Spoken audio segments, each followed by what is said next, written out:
गेल्या आठवड्यात झालेल्या सततच्या पावसामुळे चोपडा तालुक्यातील कापूस पिकाचे मोठे नुकसान हे झाले आहे। योग्य वेळी पाऊस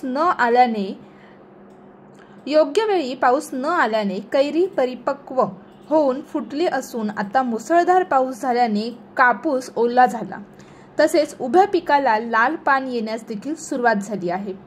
शेतकऱ्यांनी कापूस लागवडीसाठी मोठा खर्च हा केला असतानाही संपूर्ण एकर पिके पावसामुळे उद्ध्वस्त झाली आहेत। यामुळे पंचनामे करून शासनाने भरपाई द्यावी अशी मागणी सध्या शेतकऱ्यांकडून केली जात आहे। आता कापूस लागवड 15 मे पासून केली आहे। जास्त पावसामुळे पूर्ण कापूस खराब होऊन गेलाय दादा।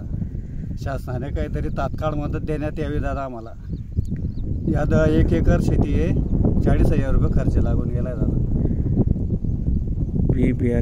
बियाणं सर्व मटेरियल फवारा धरून एकूण टोटल 40,000 रुपये खर्च लागला आहे। जास्त पावसामुळे बसून गेलाय दादा।